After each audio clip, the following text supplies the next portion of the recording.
2025-এর শুরুতেই দুটো ভূমিকম্পের সাক্ষী হয়েছে কলকাতা। প্রথমটা 7ই জানুয়ারি এবং দ্বিতীয়টা 24শে ফেব্রুয়ারি। স্বাভাবিক কারণেই শহরবাসীর মনে ভয় মিশ্রিত প্রশ্ন রয়েছে, এমনটা কি ঘন ঘন হতে পারে? জিগস প্লাজেলের মতো কিছু প্লেটের উপর রয়েছে শহর কলকাতা। প্রতিনিয়ত তা নড়াচড়া করছে, আর যার জেরেই ঘন ঘন ভূমিকম্প হচ্ছে বলে জানালো জিএসআই অর্থাৎ জিওলজিক্যাল সার্ভে অফ ইন্ডিয়া। এই ভূমিকম্প কমবে না, বরং শহর কলকাতা সিজমিক জোনে পড়ার কারণে নিয়মিত ভূমিকম্পের সাক্ষী হবে বলে সতর্ক করল তারা।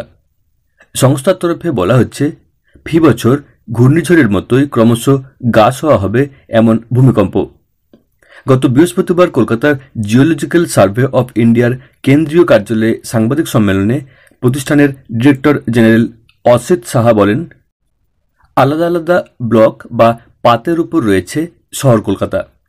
পাতগুলি মুখোমুখি ধাক্কা লাগলে তা হল কনভার্জেন্স, এবং একে অপরের থেকে দূরে সরে গেলে ডাইভারজেন্স। এই প্লেটগুলির নড়াচড়া প্রতিনিয়ত হয়েই চলেছে। এই নড়াচড়ায় যখনই কোনো গণ্ডগোল দেখা যায়, তখনই কেঁপে ওঠে ঘরবাড়ি।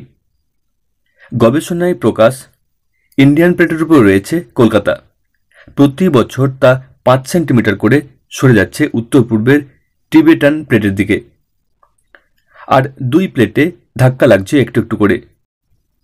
শহর জুড়ে রয়েছে একের পর এক বহুতল। প্রতিনিয়ত ভূমিকম্পের অভিঘাত সহ্য করে কতটা সুরক্ষিত থাকতে পারে সেগুলি?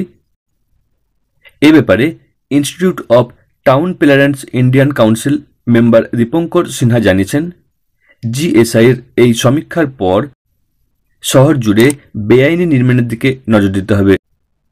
যেসব বাড়ি সঠিক ইঞ্জিনিয়ারিং ছাড়পত্র না নিয়ে তৈরি করা হয়েছে, ঘন ঘন ভূমিকম্পের ধাক্কায় সেগুলি ভেঙে পড়তে পারে।